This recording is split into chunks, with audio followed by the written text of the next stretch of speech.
Hola amigos, espero se encuentren bien y listos para este capítulo en el cual haremos una introducción a lo que es Arduino. Así que comencemos.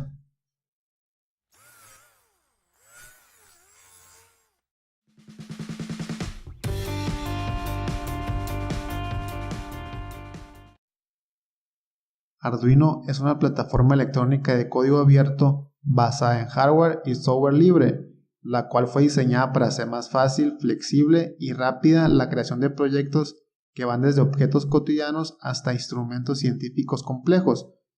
Para que nos quede más claro el concepto, hardware libre se refiere a los dispositivos cuyas especificaciones y diagramas son de acceso público, de manera que cualquiera puede replicarlas. Esto quiere decir que los usuarios pueden construir sus propias placas de forma independiente para adaptarlas a sus necesidades particulares. Software libre es todo programa informático cuyo código fuente puede ser estudiado, modificado y utilizado libremente con cualquier fin. Arduino ofrece la plataforma Arduino IDE, que es un entorno de programación con el que cualquiera puede crear aplicaciones para las placas de esta plataforma. Arduino cada vez se utiliza más en miles de proyectos y aplicaciones diferentes, esto gracias a su experiencia de usuario simple y accesible. Su software es fácil de usar para principiantes, pero lo suficientemente flexible para usuarios avanzados. Esto quiere decir que Arduino simplifica el proceso de trabajar con microcontroladores, al igual que lo hacen muchas otras plataformas, pero ofrece algunas ventajas para los usuarios que hacen inclinarse por esta plataforma, ya que es barato.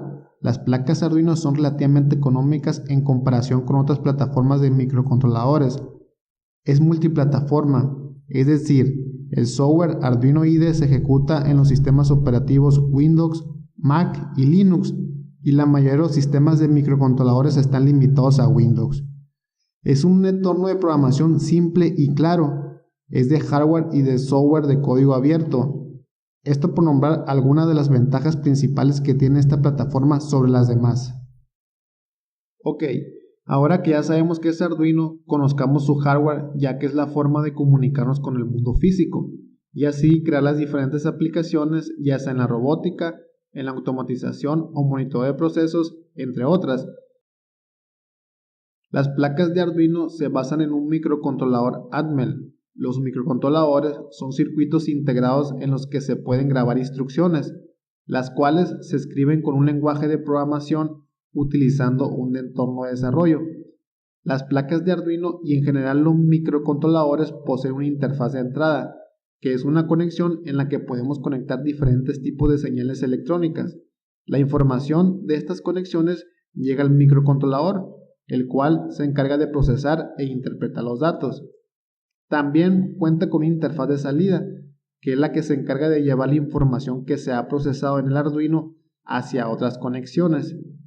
Podemos acceder a esas interfaces a través de los pines con los que contamos en las placas. Pines digitales. Estos pueden configurarse como entrada cuando queremos leer un sensor o como salida cuando queremos activar algún actuador. Pines analógicos de entrada. Usan un conversor analógico digital para los sensores que sean analógicos. Pines PWM, que significa modulación por ancho de pulso, la cual es una técnica que se utiliza para tener salidas analógicas. El voltaje de operación de estos pines en su mayoría son de 0 a 5 volts, pero hay algunas versiones en las que de 0 a 3.3. Otro aspecto importante son los tres tipos de memoria con los que contamos en las placas. La SRAM, donde se crean y manipulan las variables que se van a procesar, es limitada, por lo que debemos supervisar su uso. La EEPROM, que es la memoria no volátil para mantener datos después de un reset o apagado. No recomiendo mucho su uso ya que es muy limitada en cuanto a capacidad de almacenamiento. Si necesitas almacenar datos, te recomiendo usar una externa con mayor capacidad. Y la flash, que es la memoria de programa donde se guarda el sketch que hagamos. Entre más eficiente sea nuestro código, menos espacio ocupará. Cada uno de estos puntos lo veremos en los próximos capítulos de manera detallada, por lo que no se preocupen si por el momento no les quedan muy claros. Veamos a detalle la siguiente placa de Arduino Uno, pero es prácticamente lo mismo que contienen todas las demás versiones, las cuales puedes consultar en la página oficial, así como las shields que nos sirven para dar una funcionalidad extra. Empezaremos con el conector USB, ya que es el medio con el que nos conectamos a la PC para cargar nuestros programas. También es una forma de suministrar voltaje a la placa, pero no es recomendable ya en la práctica debido a la baja capacidad del puerto para suministrar corriente. El conector jack lo tenemos de opción para suministrar voltaje desde una fuente de poder externa. Esta placa puede funcionar con un suministro externo de 6 a 20 voltios, pero si alimentamos con menos de 6 voltios puede que el pin de 5 voltios nos dé menos de eso, de 5, por lo que la placa puede volverse inestable. Y si usamos más de 12 voltios, el regulador de voltaje puede sobrecalentarse y dañar la placa, por lo que el rango recomendable es de 7 a 12 voltios. El pin de reinicio es una opción que tenemos para reiniciar el microcontrolador. Normalmente se usa para agregar un botón de reinicio en las shields, ya que estas bloquean el que está en la placa, o bien podemos activarlo desde la misma placa como parte de un sistema, el cual se activa a la baja, es decir, con GND. Este pin proporciona 3.3 voltios y este nos proporciona 5 voltios. Ambos son generados por el regulador de la placa y soportan un consumo máximo de corriente de 50 mA, por lo que si vas a trabajar con componentes electrónicos que te puedan consumir más de eso, no utilices estas fuentes de poder, ya que dañarás el regulador de voltaje. Tenemos los pines de tierra o negativos, los cuales deben estar en común con todos los dispositivos electrónicos que interactúen con la placa. El pin entrada de voltaje es otra forma de alimentar la placa desde una fuente de poder externa.